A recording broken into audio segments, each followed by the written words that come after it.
우리가 주일날 시간에 헨리 블랙가비 목사님의 영적 리더십이 책을 가지고 영적 리더십에 대해서 시리즈로 살펴가기 시작했습니다.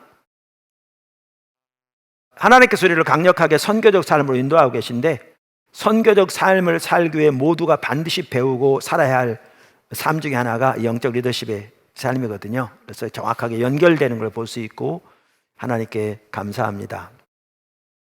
오늘은 이 책의 2장을 살펴보려고 합니다. 2장, 리더십의, 영적 리더십의 정의입니다.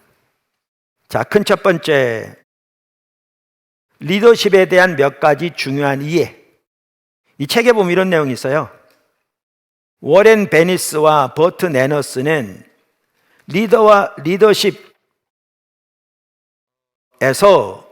리더십의 정의가 850개 이상 있다고 했다. 자기들이 찾은 리더십의 정의만 하더라도 850개가 넘는 거예요. 사람마다 리더십에 대한 이해가 다른 거죠.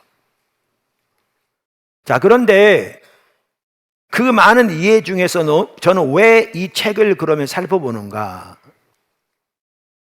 우리가 신앙의 본질, 십자가 복음의 삶, 하나님 중심적인 삶의 관점에서 보면요, 저는 이 저자가 말하고 있는 것이 맞다고 생각합니다. 그리고 제가 가지고 있는 이해와 정확하게 일치합니다. 여러분들이 오늘만 하더라도 조금 더 살펴보면 제가 뭘 의미하는지를 이해하실 겁니다. 그래서 저는 이 책을 가지고 제 자신이 배울 뿐만 아니라 모든 성도들이 영적 리더로서 자라날 수 있기를 원합니다. 저는 이렇게 생각하거든요. 오늘 한국 교회 안에 다양한 부분에서 심각하게 무너져 있는데, 가장 심하게 무너져 있는 영역 중에 하나가 리더십에 대한 부분이에요. 무엇이 리더인지조차, 누가 리더인지조차 가려져 있어요. 오늘날 제가 컨퍼런스에서도 양육에 살펴볼 때 그 얘기 했잖아요. 예수님의 대이임령에는 영적 리더십과 관련해서 매우 중요한 가르침이 나온다. 그러면서 예수님의 대이임령은 모든 민족을 제자로 삼되 아버지와 아들과 성령님 침례를 주고, 그러니까 예수 믿도록 인도하고, 내가 너희에게, 11제자에게 한 말씀 있잖아요. 내가 너희에게 분부한 모든 것을 저들에게 가르쳐 지키게 하라. 그리고 우리 입장에서 본다면 하나님의 은혜로 우리가 복음을 듣고 예수를 믿고 침례받고 혹은 세례받고, 그 다음에 예수님께서 11제자, 12사도 중에 가룟 유다를 뺀, 그때 가룟 유다 떠난 후니까 12사도에게 명령한 모든 것을 우리가 배워 행하는, 그 우리가 행해서 열매 맺는 데까지 가야 우리가 그 성취자라고요. 리더십 관점에서 보면. 그 다음에 그럼 우리도 다른 사람들을 예수님이 또 인도할 뿐만 아니라 예수님께서 12사도에게 명령한 모든 것을 저들에게 가르쳐 저들에게 지키게 해야 되잖아요. 그래서 단순히 가르칠 뿐만 아니라 저들에게 지켜 저들이 열매 맺도록 인도하는 사람만이 리더입니다. 똑같은 얘기입니다. 리더십은 열매로 검증됩니다. 다 같은 얘기입니다. 헨리 블랙가비 목사님도 그걸 얘기하고 있습니다. 큰 두 번째, 영적 리더십의 정의. 그러면 영적 리더를 어떻게 정의할 수 있는가? 이 책에는 이렇게 되어 있습니다. 영적 리더십은 사람들을 움직여 하나님의 일을 하게 하는 것이다.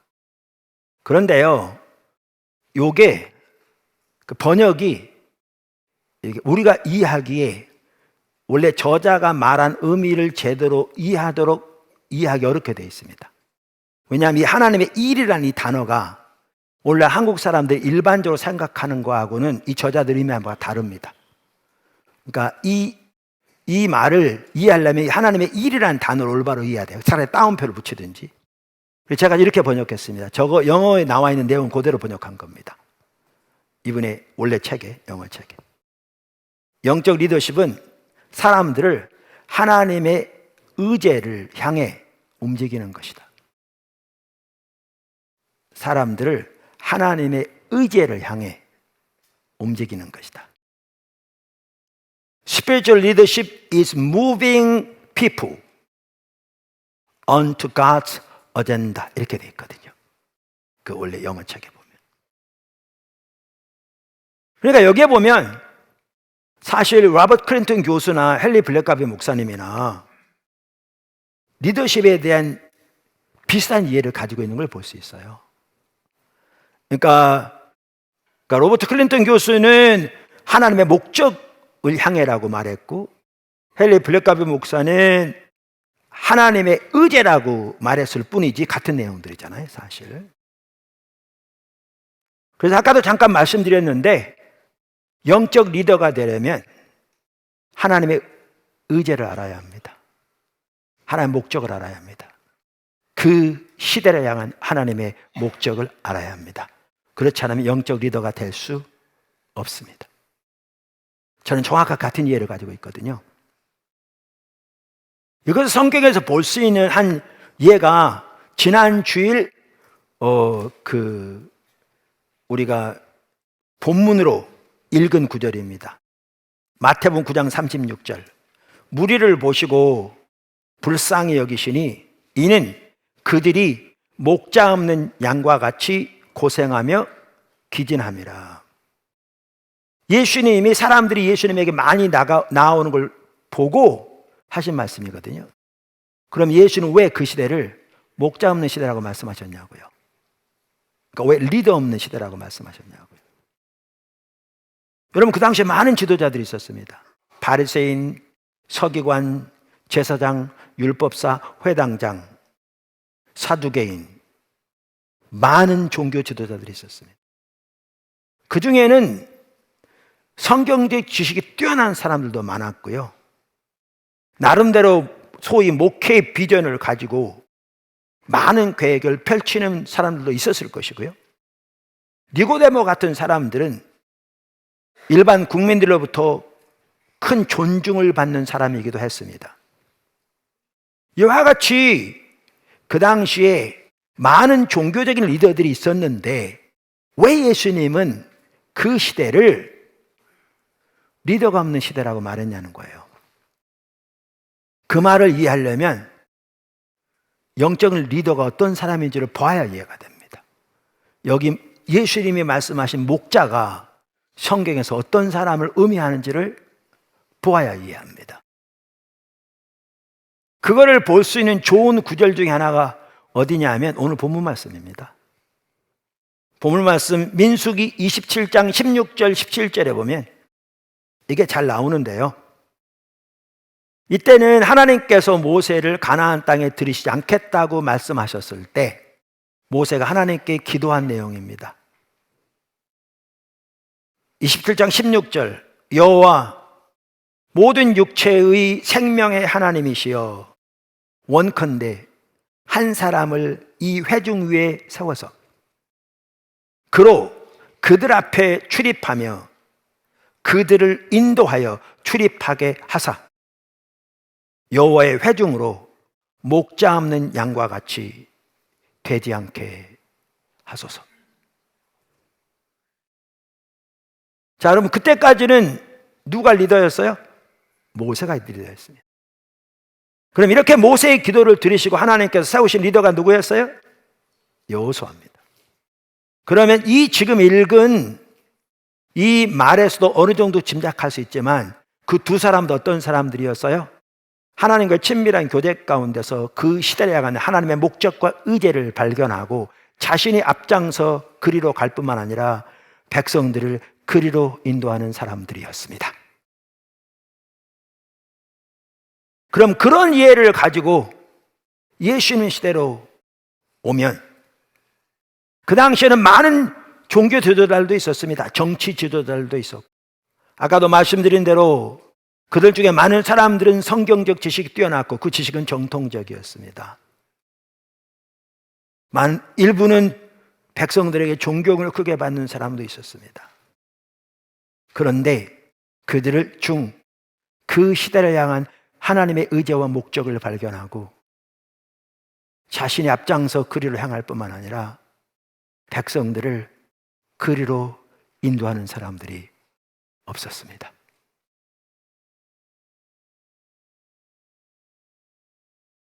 정확하게 예수의 말씀이 맞습니다.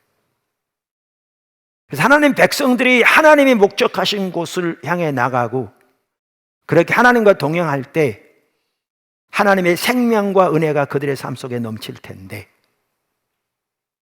나름대로의 종교적인 여러 가지 이해와 이론과 지식을 가지고 자기들의 신조와 신학을 따라서 사람들을 인도했을지 모르지만 하나님의 목적을 향해 인도하지 않으니까 하나님의 생명은 뒷받침되지 않고, 마치 양들이 이리 사이에서 지켜주는 목자 없이 이리 살키고 저리 뜯기고 상처를 당하는데도 도와주는 목자가 없었던 것처럼 그들이, 하나님의 백성들이 그런 상태에 있었습니다. 그래서 그걸 두고 목자 없는 양처럼, 그러면서 어느 영어 성경에 보면 They were harassed and helpless 이렇게 말하고 있거든요. 그들이 여러 가지 고통을 당하고, 우리말로 표현하자면 찢김을 당하는데 도와줄 자가 없었다. 큰 세 번째, 영적 지도자의 임무. 자, 이렇게 정의를 말하고 난 다음에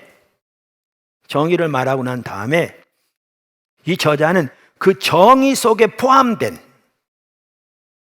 그 내포된 그 내용들을 이제 7가지로 설명합니다. 영적 지도자의 임무. 그러니까 여기는 새 정의에 담긴 영적 리더십의 독특한 요소라고 되어 있는데요. 아마 제가 기억하기로는 첫 번째 책에는 이게 중보판인데 영적 지도자의 임무라는 걸로 해서 아마 돼 있었을 겁니다. 하여튼 이 정의 내에 포함된 중요한 핵심적인 요소를 7가지로 지금 설명합니다. 이제 그걸 보면 이 정의가 뭘 의미하는지 더 알 수 있을 것이고요. 우리가 영적 리더로서 어떻게 나가야 될 것인지도 더 보게 될 것입니다. 작은 첫 번째, 영적 리더는 사람들을 움직여 현재의 자리에서 하나님이 원하시는 자리로 가게 한다. 여러분, 이게 영향력입니다. 영적 지도자는 그래서 하나님의 뜻을 이해합니다. 영적 지도자는 하나님의 의지를 이해합니다. 하나님께서 이렇게 저 같은 경우에 회복과 부흥의 그 비전을 보이셨거든요. 오늘 교회들이 정말 침체되어 있잖아요. 근데 저는 이런 상황에서 어떻게 하나님이 그 교회 가운데 통치하시고 임재하시고 하나님이 주도권을 잡으시고 앞서가시며 하나님의 백성들이 그 하나님의 향하심에 동참할 때 하나님께서 그 안에서 그들을 통해서 이 시대를 향한 하나님의 목적을 이룰 수 있도록 그렇게 어떻게 교회가 세워질지 제 눈에는 보이거든요. 왜냐하면 저에게 그 비전을 주셨으니까요. 저는 교회가 어떻게 회복되어지고 그 길이 무엇일지 제 눈에는 보여요. 근데 너무나 많은 사람들이 때로는 그걸 나눌지라도 쉬운 방법이나 프로그램을 찾지 하나님과 근본적인 관계에 돌이켜 하나님과 동행하는 삶을 추구하지 않기 때문에 듣지 않습니다.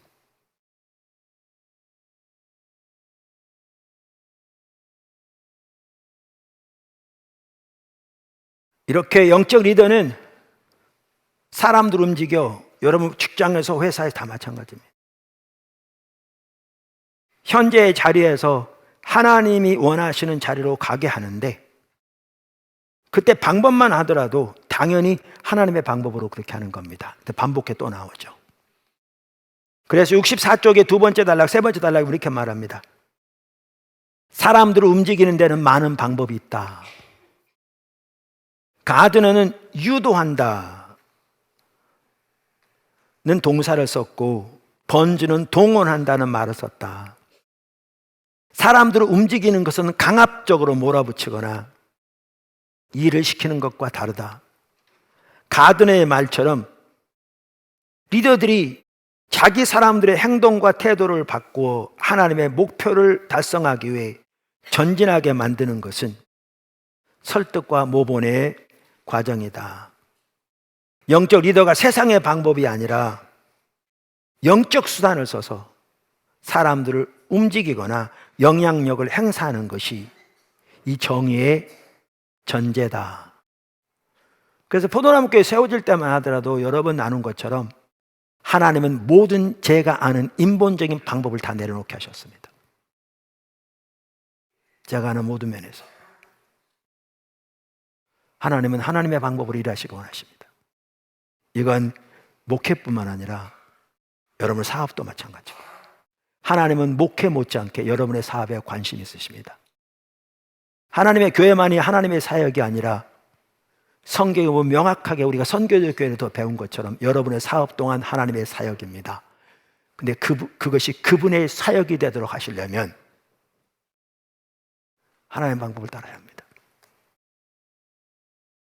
철저하게 하나님의 길로 세워져야 합니다. 작은 두 번째, 영적 리더는 성령을 의지한다. 영적 리더는 성령께 의존한다. 사실상 하나님만이 하실 수 있는 일을 하도록 영적 리더를 부르셨다 말합니다. 그런 면에서 영적 리더는 역설 속에서 일한다. 궁극적으로 영적 리더는 사람들 안에 영적 변화를 일으킬 수 없대. 오직 성령만이 그렇게 하실 수 있다.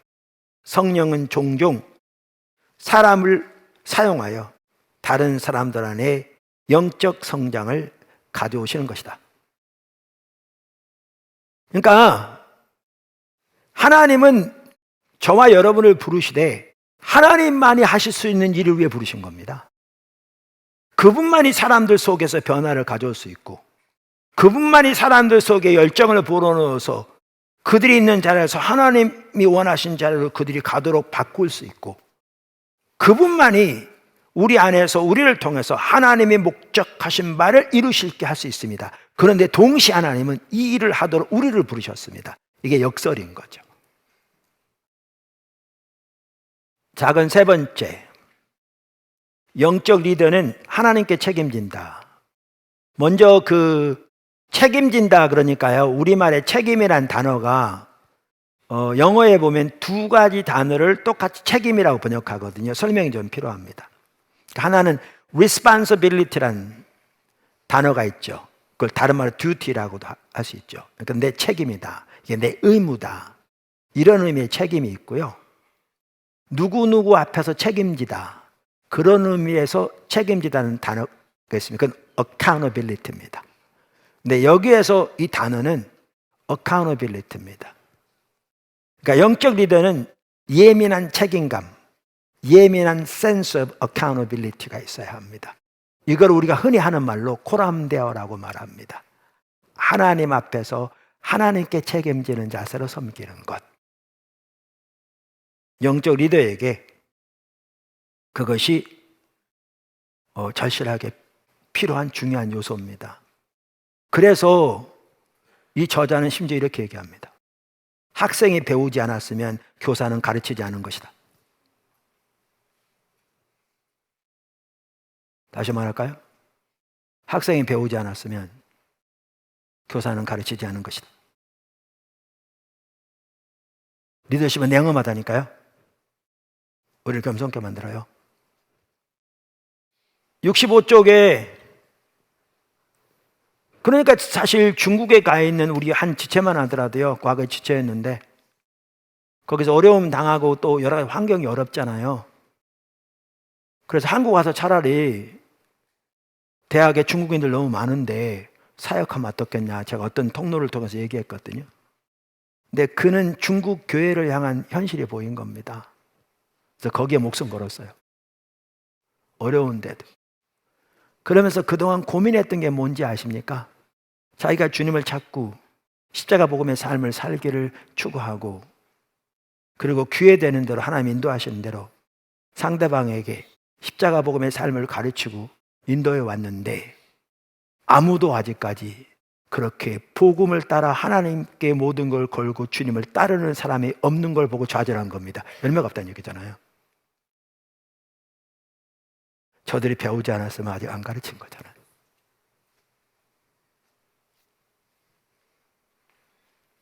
그리고 고민했었는데 제가 최종적으로 연락받기는 꽤 됐는데 그 시점에서 한 명이 근본적으로 변화되어 주님을 쫓는 걸 보면서 하나님께 감사했다. 그 얘기를 저한테 한 적이 있습니다. 간단한 얘기 같지만요, 학생이 배우지 않았으면 리더는, 교사는 가르치지 않은 것입니다. 그래서 이 책 65쪽에 아래에서 두 번째 단락 이렇게 말합니다. 학생이 배우지 못했다면 교사가 아직 가르치지 않은 것이다. 마찬가지로 사람들이 마땅히 해야 할 바를 하지 못할 때 그들을 탓해서는 안 된다. 리더는 핑계에 대해서는 안 된다. 사람들을 움직여 하나님의 뜻을 행하게 하는 것이 리더의 책임이 아닌가. 그 일을 할 때까지는 아직 리더 역할을 수행하지 않은 것이다. 참된 영적 리더십은 사람들을 현재 있는 자리에서 하나님이 원하시는 자리로 이끌어 간다.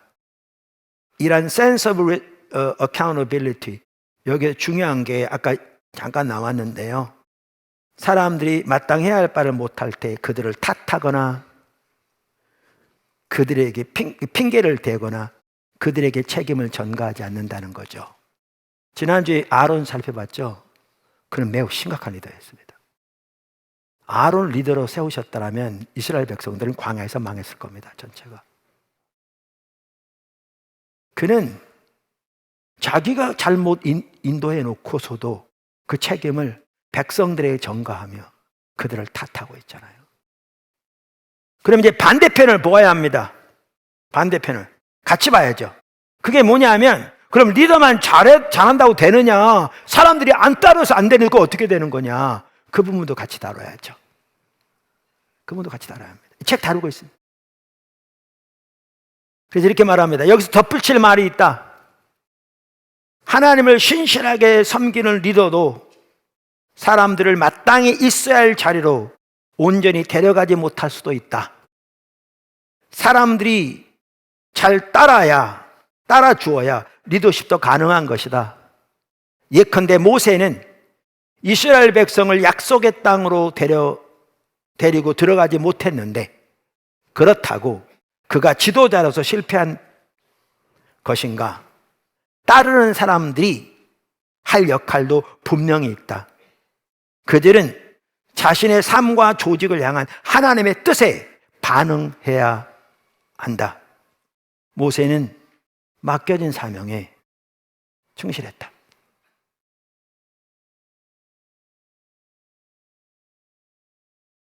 교회가 회복되는 데 있어서도요, 이제 교회를 두고 말하자면 두 가지가 같이 돼야 되더라고요. 제가 수없이 목회자들 많이 보잖아요. 목회자가 먼저 하나님의 비전을 또렷이 보고 거기에 모든 걸 걸고 그 하나님의 목적을 향해 달려갈 뿐만 아니라 여태까지 살펴본 그러한 올바른 방식으로 성도들을 그리로 이끌기를 힘써야 돼요.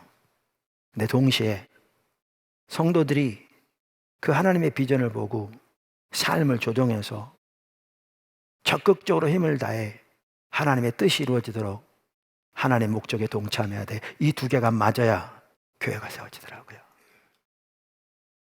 목회자가 그렇게 힘을 다해서 가는데 성도들이 자기들의 구습과 세상적인 관점, 자기를 내려놓고자 하는 의지도 조금도 없는 채 자기중심적으로 광야서나 이스라엘 백성들처럼 판단하고 후욕하고만 있으면 교회는 안 세워지더라고요. 반면에 성도들은 하나님의 길을 깨닫고 주님의 뜻대로 살고자 고민하는데, 목회자가 하나님의 비전과 길을 전혀 보지 못하고 교회의 성장이라는 세상의 방법을 위해서 인간적인 방법으로 교회를 인도하면 하나님의 교회는 전혀 그렇게 세워지지 않더라고요. 둘이 같이 가야 합니다. 작은 네 번째, 영적 리더는 사람에게 초점을 맞춥니다. 사람에게. 그러니까 이게 첫 번째 책에서는 없었던 내용인데요, 중요한 내용이죠. 증보판에 들어갔습니다. 이렇게 말합니다. 리더십은 근본적으로 사람을 상대하는 일이다. 리더십의 관건은 단지 예산이나 비전이나 전략이 아니라 사람이다. 영적 리더는 이 사실을 결코 잊어서는 안 된다. 골로새 1장 28절, 우리가 그를 전파하여, 예수님을 전파하여, 그 말이죠. 여기에 각이란 말이 여러 번 나와요. 각. each. 전파하여 각 사람을 권하고 모든 지혜로 각 사람을 가르치면 각 사람을 그리스도 안에서 완전한 자로 세우려 함이니 이를 위하여 나도 내 속에서 능력으로 역사하시는 이의 역사를 따라 힘을 다하여 수고하노라. 얼마나 정확한 이 사람 중심적인 리더로서 가져야 할 태도입니까? 저 개인적으로 되게 배워야 합니다. 코가 쑥 빠져요. 겸손해진다니까. 다섯 번째, 작은 다섯 번째. 영적 리더는 하나님의 사람들뿐 아니라 비신자에게도 영향을 미친다. 이렇게 말합니다. 이것은 절대 간과해서는 안 될 중요한 사실이다. 하나님은 지역교회뿐 아니라 지역 공장에서도 일하신다. 그분의 뜻은 예배 장소뿐 아니라 경제 시장에도 적용된다. 영적 리더들은 대체로 하나님의 사람들을 움직여 하나님의 목표를 이루어 가지만 하나님은 비신자들도 사용하여 경건한 영향력을 행사하게 하신다. 이게 일터사역이잖아요. 그러면서 요셉의 예를 듭니다. 대표적으로 총리였던. 이렇게 말합니다. 외관상 영적인 일이 아닌 것 같은 곡물 창고를 짓고 식량 배급 제도를 정하는 것이 곧 하나님의 일이었다. 일터사역. 하나님은 당대의 전문 종교인들 대신 하나님을 경외하는 한 정부 관리를 택해 세속사에 당신을 드러내셨다. 이게 여러분이 할 일이에요. 성경에서 하나님께 귀하게 쓰임받았던 사람들, 모세, 다윗, 다니엘, 요셉, 여러분 모두 소위 오늘날 말하는 목회자 아닌가 아세요? 여러분이에요. 관료, 정치인, 군인 등등.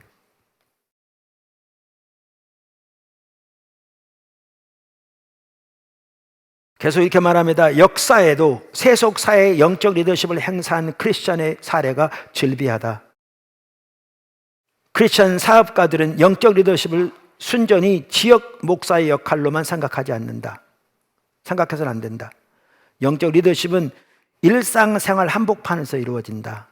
나는 헨리 블랙갑 목사님이죠.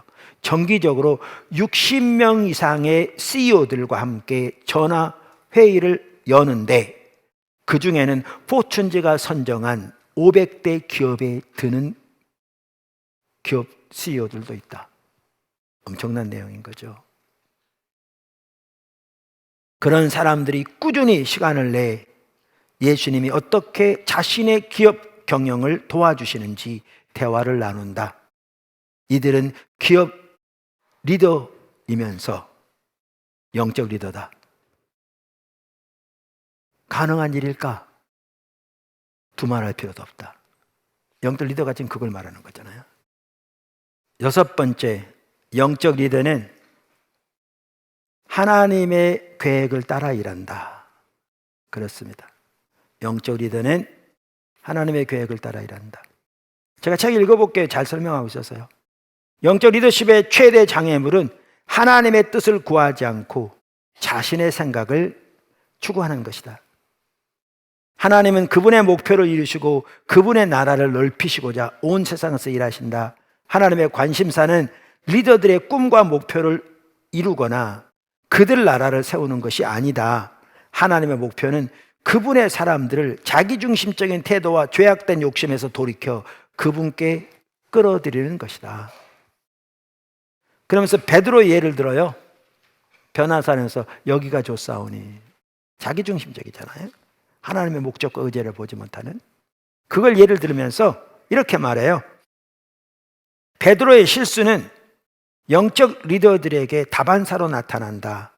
그들은 리더의 역할에 조직의 목표를 정하는 책임도 따라온다고 생각할 때가 많다. 그들은 공격적 목표를 정하고 원대한 꿈을 꾸고 거창한 비전을 내놓는다. 그리고는 하나님께 그 일에 합세하여 자기 노력에 복을 내려달라고 기도하며 구한다. 이것은 영적 리더가 해서는 안 될 일이다. 여러분, 오늘날 너무나 많은 사람들이 이렇게 하거든요. 정말 자기중심적인 사람입니다. 목회자마저도. 근데 기억하십시오. 하나님은 우리의 계획을 뒷받침하지 않습니다. 꿈 깨십시오. 하나님은 우리의 계획을 뒷받침하지 않아요. 우리가 하나님이 행하시는 것, 하나님의 목적, 하나님의 의제를 보고 삶을 조정해 그 일에 온 사람으로 동참할 때 주님의 뒷받침을 경험하는 것이지, 우리가 계획을 세우고 우리의 원대한 꿈을 꾸고 밤낮으로 이루어달라고 기도한다고 하나님이 우리의 계획을 뒷받침하지 않습니다. 우리는 이 부분부터 너무나 잘못 이해되고 있습니다. 오늘 목회자들과 성도들이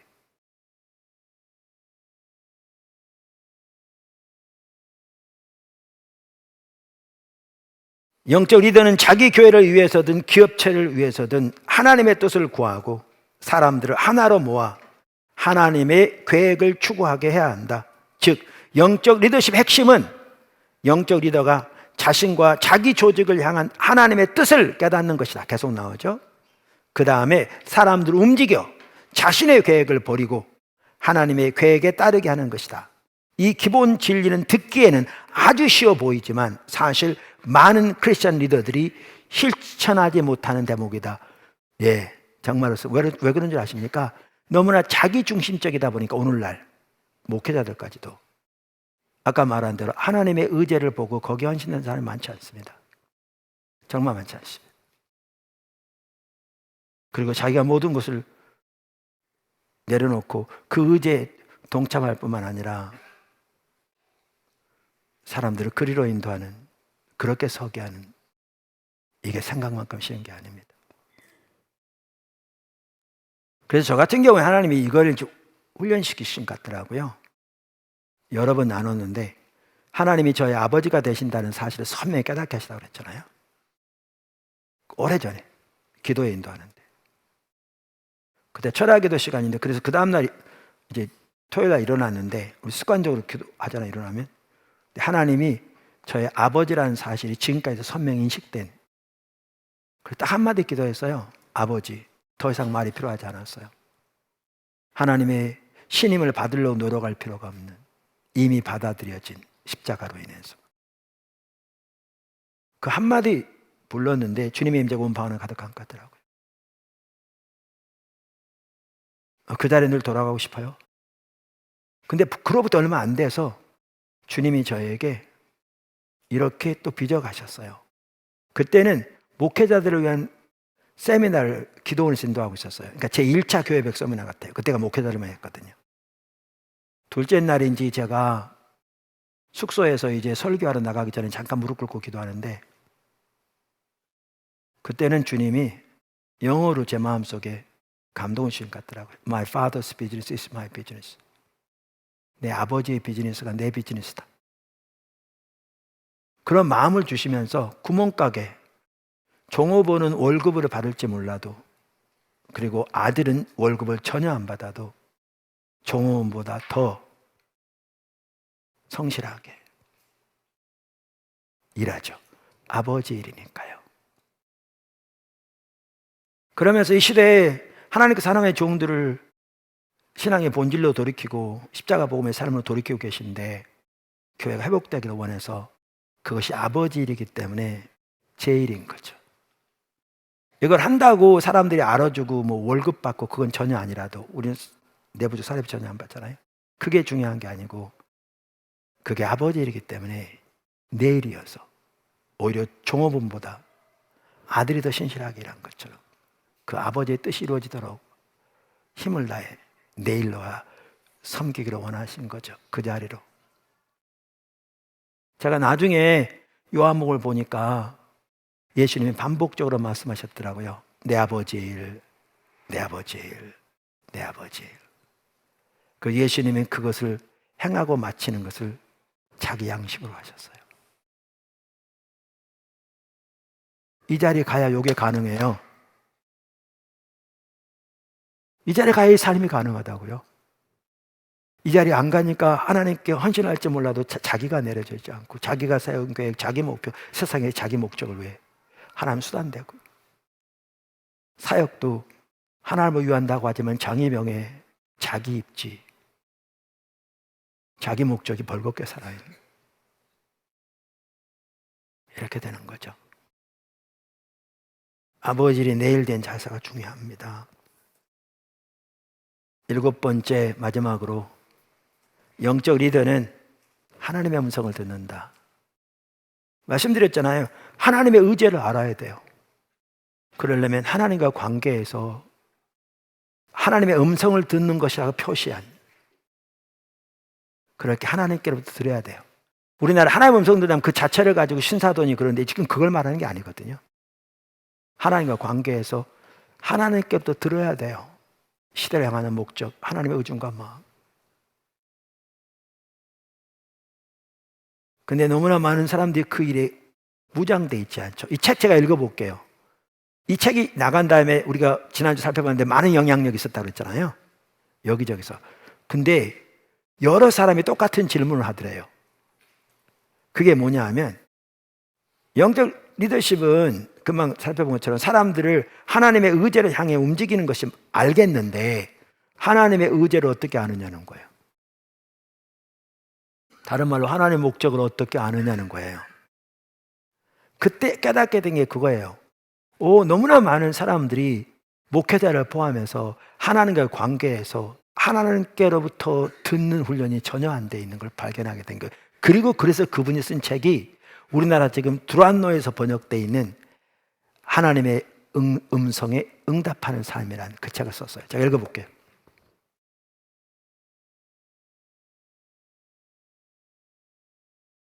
일곱 번째, 영적 리더는 하나님의 음성을 듣는다. 영적 리더는 사람들을 움직여 하나님의 일을 하게 한다. 이 책을 처음 펴낸 뒤로 수많은 사람들이 그 말에 공감을 표해 주었다. 그런데 늘 거기에 뒤따라 나온 공통 질문이 있다. 그렇다면 하나님의 일, 이게 이제 우리말에 아까 하나님의 일이라고 번역됐다. 이게 하나님의 의제란 말이에요. 이렇게 번역이 계속 그렇게 돼 있어서. 하나님의 의제가 무엇인지 어떻게 아는가? 우리는 하나님의 음성에 대해 방향 감각을 잃은 사람들을 많이 보았다. 교회 목사들도 마찬가지였다. 그래서 우리는 후속으로 하나님의 음성에 응답하는 사람, 영어에 보면 Hearing God's Voice, 두란노 역관을 썼다. 성령께서 말씀하실 때 사람들이 그것을 알아듣도록 돕기 위해서였다. 영적 리더가 하나님의 음성에 대해 방향 감각을 잃으면 그분의 일이 무엇인지 알 수 없다.